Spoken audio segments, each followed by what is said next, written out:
Hello and welcome to our second episode of In Defense of Freedom. My name is Steve Colby. I'm going to be producing these segments. And next to me is our host, Mr. Steve Bailey. How are you doing today, Steve? I'm doing great. It's an interesting day. A lot of things happening in Washington, a lot of things happening in the world, and we've got some good stuff to discuss today. No, I agree. Well, let's address something that's pretty big right now. Mr. Biden, Hunter Biden, I can believe he pardoned him after he just said over the past few years that he's not going to pardon him. He kind of lied about that, in my opinion.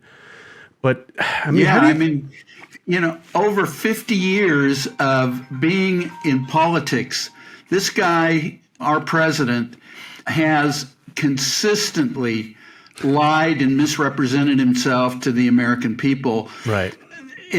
It's hardly surprising that he would tell us to our face multiple times that he's not going to pardon his son, but all of us, whether you're on the left or the right, we all knew he was going to do this. And the only people who seem to be surprised is the mainstream media. Can you believe it? No, I can't believe it. Yes, you can believe it. Yeah, because those people, they can be deceived. I guess there's an endless number of ways to deceive the mainstream media. I mean, I'm even including Fox in the conversation. I think mainstream media as a whole is completely biased. It's completely skewed. And they have to fact check all the time and go on the air and say, oh, we made a mistake. And it's a crock, in my opinion, on neither side of the fence. I mean, it's hard to believe that they don't see what's coming. Right. As I just said, all of us saw this coming. Yep. There isn't anything surprising about a pardon for Hunter Biden. Right. And the fact of the matter is that it's more than a pardon. Yeah. It's a whitewash of probably a decade at least. Yep. But much more, where the Biden family, the syndicate, has been selling influence in Washington. And it didn't really matter who they sold it to. It could be our foreign adversaries. It could be the guy next door. Right. As long as they had a checkbook and there was money in the account, these guys would sell influence. Yeah. And what Hunter did over the last 10 years, starting out with Burisma, because, we don't know what he was doing prior to 2014, but we know precisely what he was doing in 2014, and that was making millions upon millions of dollars from Burisma. Yep. When his father had the assignment for Ukraine. Right. There's nothing about this pardon that should surprise anyone, but it's just unconscionable. Can you believe that we're going to let this family off? Because it's really a family thing. It wasn't just Hunter. Right. Hunter is just what they're using to cloud the picture, because now he can't be charged.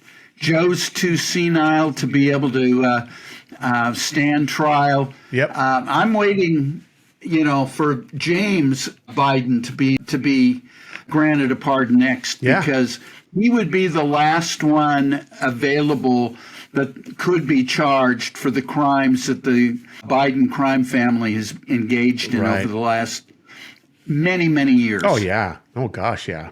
Years, decades. But, I mean, is a historical pardon. I mean, this is like the first time something like this has happened ever. And what kind of a precedent is that going to set? It's just...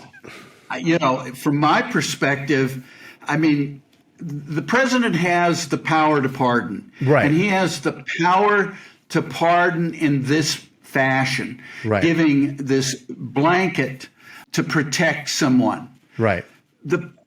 What it opens up, though, is that it allows the next president to step into that breach that's been opened wide by Biden, and pardon people that have become political prisoners to the Biden administration's Department of Justice.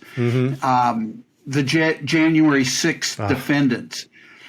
Having represented one of the defendants in trial back in Washington, it was a clown car. It was a circus that they called a trial. Right. And these people, maybe not every last one. I don't have much sympathy for people who are attacking police officers. Right. But I have a great deal of sympathy for people that were wandering around. Oh, yeah. Didn't know that the grounds were closed because they probably were not in reality. They go into the Capitol, wander around, and have Capitol police officers opening doors for them. Absolutely. Ushering them into the Senate chambers and to the House chambers. I mean, this is ridiculous that we then turn around and charge them when we have law enforcement participating in the crimes. Absolutely. I have a personal friend who was showing me phone footage there while he was there. And it's unbelievable the stuff that the news didn't cover. I mean, I could go on, and people are going to say, oh, you're a conspiracy theorist. Well, the only reason I feel this way is because I saw it from my friend's phone, not from the news. Okay, I saw them pull the sawhorses away, the little barriers, and people walk in. They weren't running in or barging in. They're like, are you sure? And they're like, yeah, come on in. And they're just kind of walking in calmly, and you don't see stuff like that on the news. And then, oh my gosh, I could go on and on. I don't want to seem like a conspiracy theorist here, but the stuff that he told me that they saw and the people that he saw, people he spoke to that were there, what they saw buses pull up and people coming out of the bus that did not look like supporters, starting to put on Trump things and Trump hats and Trump shirts. They were bussed in. This is not on the news. He has footage of it. He can't put it online because they'll shut it down and shut him down.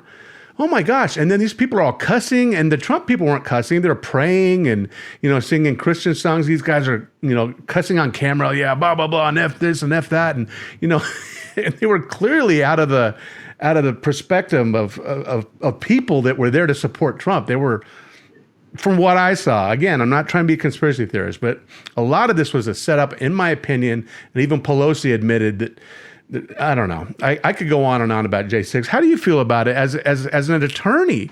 I mean, I know a couple of people that were political prisoners from this whole debacle. It was entrapment. I have a client that's in prison right now. Well, and repeat that, please. Photographing. Repeat that, please. What did you say? You have a what?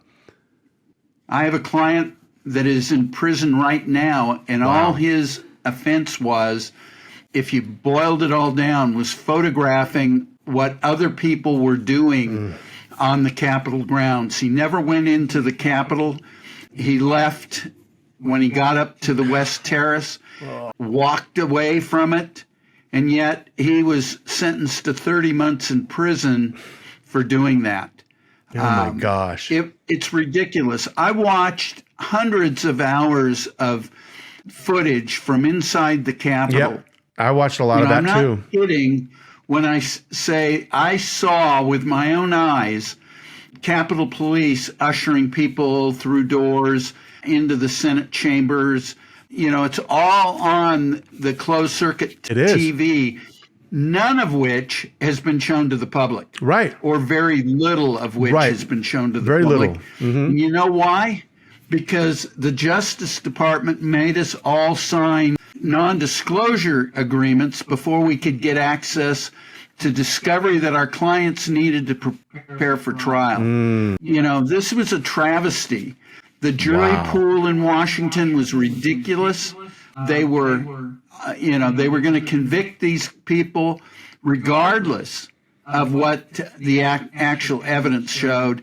And finally, the judges were issuing jury instructions, which were essentially, if they were there, they're guilty. Right. I mean, there's nothing fair and just about the way the trials were conducted back in Washington. Wow. My wife says it was entrapment. What do you think? Well, it sure seems like it, but the entrapment defense hasn't worked back there. We didn't raise it in our trial, but, I know a number of other attorneys that have raised the issue. We were challenging the obstruction charges in particular because, we didn't believe that under the then current law, which the Supreme Court has subsequently struck down, that they were obstructing anything. Right. But they got convicted on it. Now, granted, the Supreme Court declared the sections unconstitutional as applied. Right. And, the charges against my client were dismissed, but he still, is in prison, will do at least a year before we get a chance to appeal those underlying misdemeanor convictions. So it's kind of a, we may win in the end, but in the meantime, the poor individual is confined to a federal prison. Right. A lot of people are. So, and when you go back and you look at it, we've always contended that our clients on January 6th were being selectively prosecuted. Right. You just read Biden's statement about his son, complaining that his son is being selectively prosecuted. There's no question that he didn't pay his taxes. Right. That he didn't intend to pay his taxes. Right. There's no question that he lied on the form for the gun that he eventually threw in a trash bin. Yep. Or his then wife threw in a trash bin. I mean, it's not like we don't have the absolute proof that this guy is guilty. Right. And yet he's being selectively prosecuted by the Biden Justice Department. Yeah. I mean, this is, if they wrote a movie script of this, nobody would believe it. They will. Movies are coming, I guarantee it. TV shows. As they should. Yeah. As they should. Miniseries. It's all coming, man. Well, okay, so I don't know about this. Go ahead, I'm sorry. No, go ahead. So I don't know about this. Now, was he absolved from everything, like his foreign lobbying, his business relationships abroad, the thousands of emails from his laptop, drug use? Is all that absolved as well when someone's pardoned, or is it just the specific items of tax evasion and gun? Most pardons that presidents issue focus on the crimes that the individual has been charged with. Oh, okay. In Hunter's case, that's not true. They not only absolved him of the crimes that he had been convicted of, but they also absolved him of crimes that he hadn't been charged with. And that's the thing that makes this pardon so incredibly unusual. That's why it's historical, right there. Not only covering... Yeah, it's as you said earlier, it's never been done before by a president. Right. And now it is absolving this guy of all the crimes that he admitted to on the laptop, which of course was Russian disinformation until it was proven that it wasn't. Right. Until the U.S. attorney used the laptop and the material on it and said it was genuine and that it was Hunter's laptop. Yeah. I mean, you can't make this stuff up. No. No. And it was a friend I know that was running for office made a commercial talking about her daughter died from drugs, the fentanyl drug or what have you. And she says, the president, I mean, this is, a few months back, but she said the president, his son has a drug problem and he refuses to address it. He refuses to, use him as an example of, hey, we're helping him and we're getting him through this. You can too. None of that. He just completely wrote it off like, oh, my son doesn't have a drug problem. He's on camera doing what? Was it crack or something or meth or something? I don't even know what it was, unfortunately. Was it crack? For sure. Yeah. Yeah. And the prostitutes and all. But I mean, I don't know if he got absolved from all that as well, but even though he hasn't been formally convicted of any of that. Yeah, he can't be charged with anything that occurred within the last 10 years. From January 1st, 2014 until December 1st, 2024, this guy is absolved of any crime that he might have committed, federal crime. Wow. Now, if there's a state crime committed and the statute of limitations hasn't run, Right. then he could be charged with those crimes. But there apparently isn't any state charges. I'm unaware of any investigations that are taking place currently that would result in state charges. Mm-hmm. Yeah, and the press just swept his laptop from hell, as they call it, under the rug. They just like, hey, check this out. Oh, never mind. So-and-so, this celebrity, blah, blah, blah. You know what I mean? They just immediately swept it under the rug. And that had so much incriminating data and photos and emails and, oh my gosh, everything. His whole life was in that laptop. Now, why did he leave it there at the computer shop? I mean, what was he thinking? It's unbelievable. You almost want to say that maybe he did it on purpose. Yeah. I mean, I was wondering about that. Some of the things he said and just publicly said in his press conferences and the like, it was almost as if he was saying, I'm done with this. I don't want to do it anymore. I'll go to prison and then I won't have to be a shill for my father any longer. Right. Complaining that he had to pay all the family expenses. Yeah. Almost says, look, I'm tired of this. I want out of the crime family. Yeah, but he did a lot of stuff on his own, like the gun felony. I mean, come on. It's just like, it had nothing to do with the crime family. It was him. The drugs, it was all him. Well, he won't get convicted of anything, so I guess it doesn't matter, but wow. Well, I've spent almost 30 years doing criminal defense. Right. And I've always found that, when they're young, they'll do practically anything. As they get older and they've spent, time, hooked on drugs, pretty soon they get to the point of they want this to stop. Right. People will commit suicide to make it stop. Right. Now, Hunter wasn't in that situation, but it's conceivable in my mind that he reached the point in his life where he wanted out. Yeah. And leaving that laptop was a perfect way to get out. Yeah. But then, you get cold feet and you start looking back and you go, well, maybe I want out, but I don't want everybody else to be taken down at the same time. Right. So I could see him leaving the laptop and then lying about it and, being complicit with his father in the lies. Right. Exactly.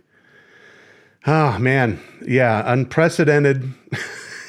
First time in history. But there is a component of this that's actually a good thing.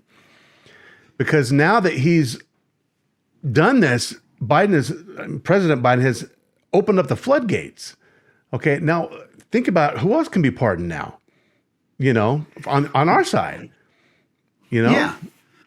Well, people like Steve Bannon, people like Peter Navarro, right, who the president appointed today as his trade representative. Oh, wow. That's like thumbing your nose at the Department of Justice. You would think that Trump has something out for the Department of Justice. Yeah. Maybe he doesn't like them. Yeah, he does not like the DOJ. Maybe he doesn't like the FBI and he doesn't like the people at the Department of Justice. You think that could be possible? Yeah, absolutely. And speaking of the FBI and the DOJ, but more the FBI, how do you feel about Kash Patel? Now that's something else, man. I'm pretty big. I've kind of known about him over the years, especially when he was doing the investigation into the Russia Gate, as they call it, and I knew a little bit about him. I knew the name, but recently I've really been reading up on him and watching him and listening to him, and man, if this really comes to fruition, he's going to go in and clean house. I mean, how do you feel about that? How do you feel about Kash Patel? Well, yeah, he's the ultimate disruptor. Mm-hmm. President Trump couldn't have picked a better person to go in and disrupt that den of corruption. Oh yeah, the FBI, it's reached the point where it may not be redeemable any longer. Right. I think it is so smart of Patel to say that he's going to close down the Hoover Building or whatever. Yes, the Hoover Building, JFK or RFK building, because there's nothing that the bureaucrats in Washington fear more than being sent out to have to deal with the common man and the common people and actually do their job, which is law enforcement. Yeah. He says that cops go be cops. Washington. Mm-hmm. Yeah, be a cop for cops go be cops. Yeah, that's kind of unique. Mm-hmm. Yeah, the FBI, quite frankly, has lost its mission. Yeah, and no longer understands that they are U.S. government street cops. Right. That's what their function is. Right. And they've turned in, they've begun to believe that they're not street cops. They're something extra special. Right. That the street cops, the guys who are out there every single day protecting the citizens, the sheriff's deputies, the police officers, the highway patrolmen throughout this country, that they're a step above them as FBI special agents. Right. They are arrogant.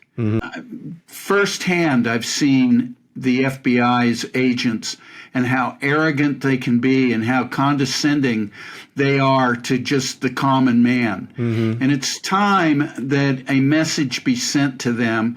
And I think Kash Patel is absolutely the perfect person to do that. Oh, yeah. I think he might be one of the only people that could do it like that.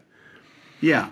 I mean, he says he wants to... What's unique about him is that he started his career as a public defender. Yes, he was a PD, exactly.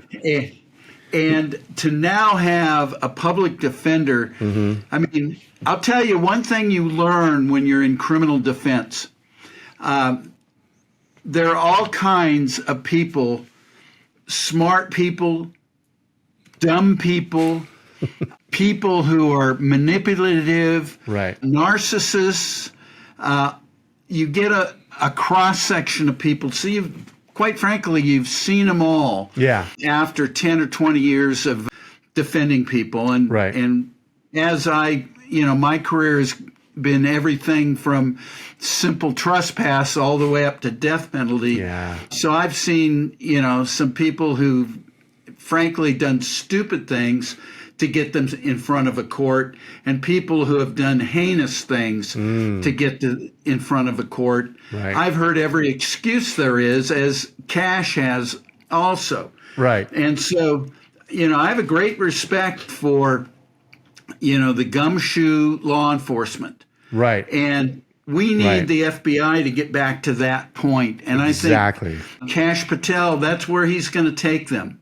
He's going to clear out the 7th floor in Washington, and he's going to, hopefully, he'll fire those people. Yeah. And that he will remove the people that are the heads of the offices around the country, and he'll put some law enforcement-oriented people that are going to chase after the killers, who are going to chase after the fraudsters, that are going to go and investigate real substantive crimes and get away from these, political hatchet jobs that the FBI has become frankly, too good at doing. Yeah. Yeah, I agree.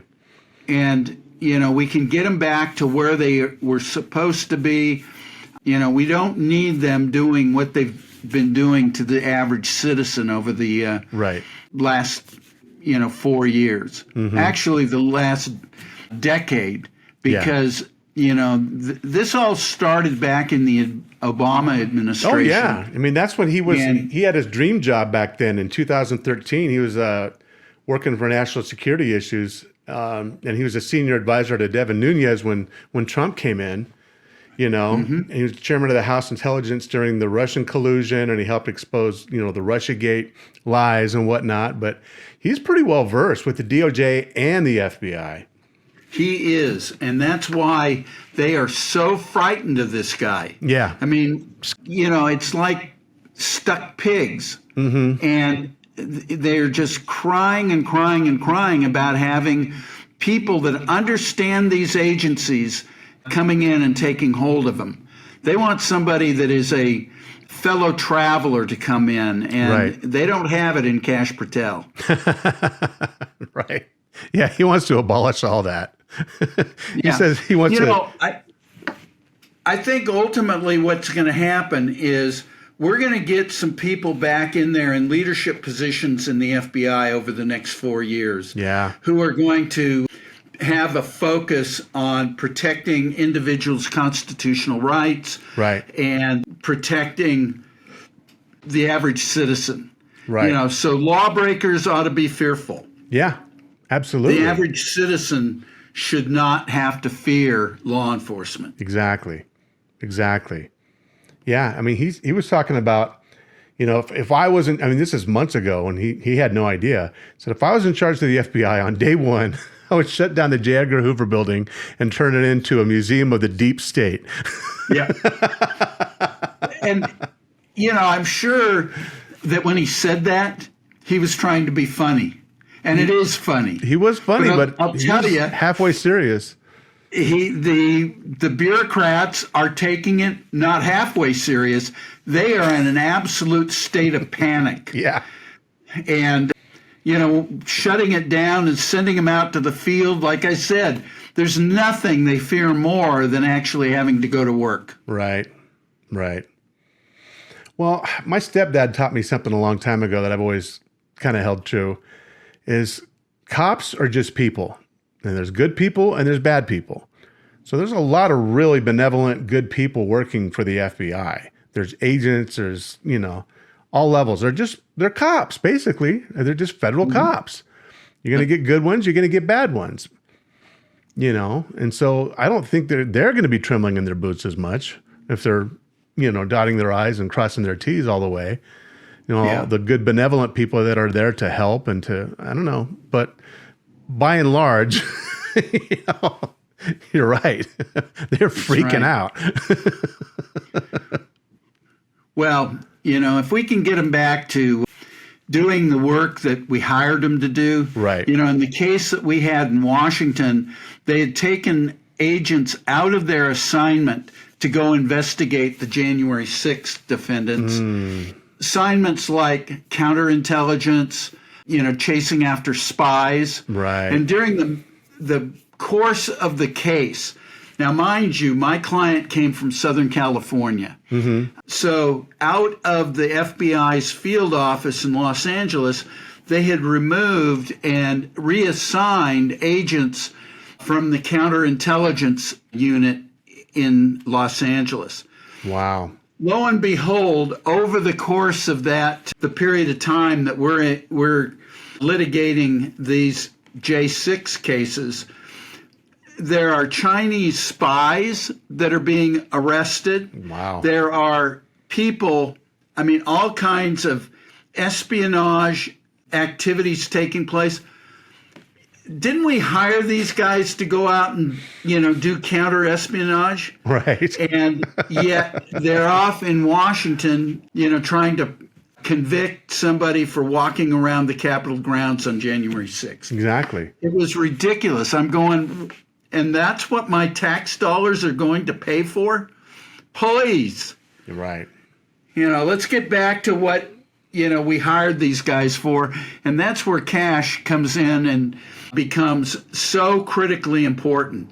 Because Right. if we can get the FBI to start functioning as a law enforcement agency and not as a mass persecutor Right. of private citizens, we will be so much better off in the future. Oh, absolutely. Absolutely, we will. So, real quick, going back to the J6 topic, how unconstitutional were the majority of the prosecutions there, in your opinion? Well, they had literally hundreds of people being prosecuted under the USC 1512 statutes. And the primary statute was 1512 C2, which was obstruction of an official proceeding. Mm-hmm. And that's exactly the section that the U.S. Supreme Court took up in April of 2024 and came down with a decision roughly on July 1st of 2024.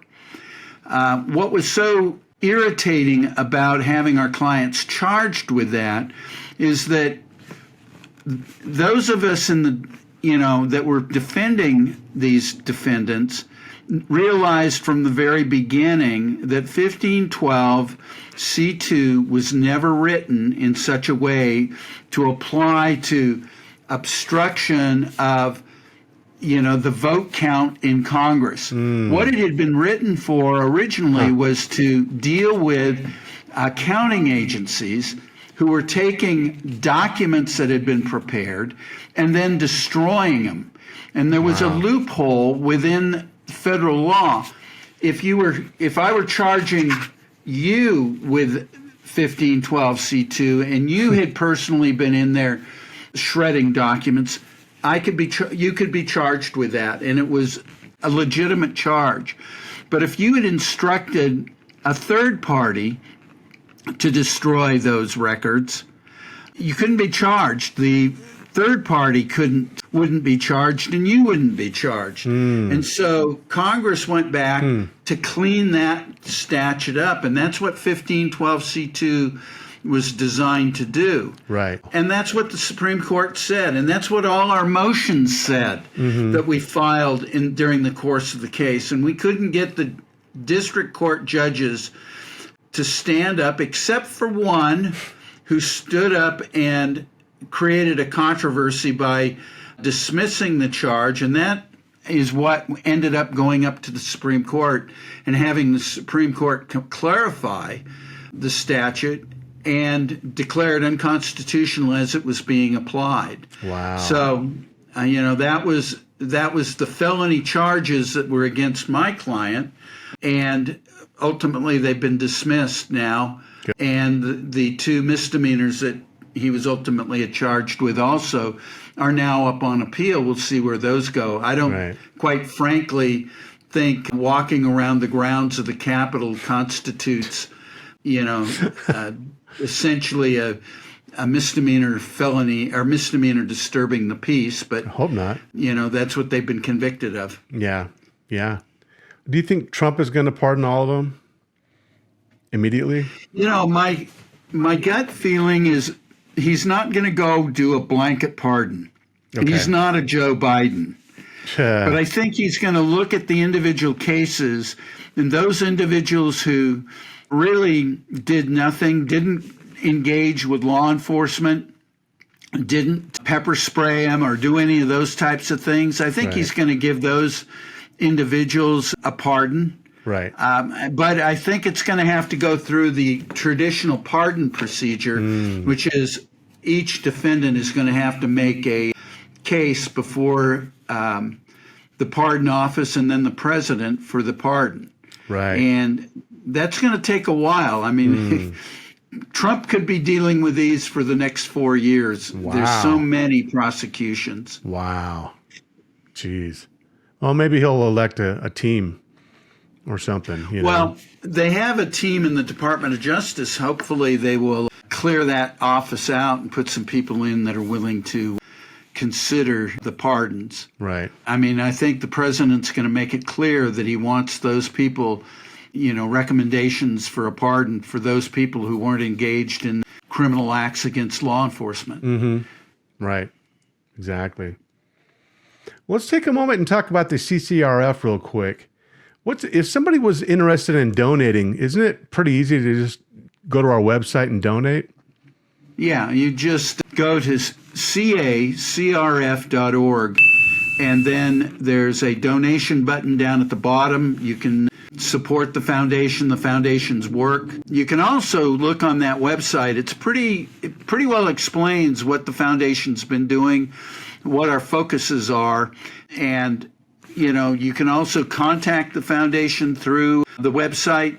And the reason I suggest you contacting, we're more than happy to answer any questions, but there's all kinds of legal actions, and even with Trump in office, it's not going to take away all government overreach and abuse. Right. So we're interested in being involved any way we can to assist defendants, to advise potential litigants on the aspects of the law, to help focus them. If they need legal assistance, we're happy to review it, and if we can, get involved in their cases. Nice. I like that a lot. Such a great foundation, and I'm glad that I'm affiliated with you and with the CCRF. And we're honored to have you involved with the foundation. I thank you. I appreciate that. Well, we will see you next time around on In Defense of Freedom. Again, this is Steve Bailey. I'm Steve Colby, and have a great day. Thank you so much for joining us here today. Thank you.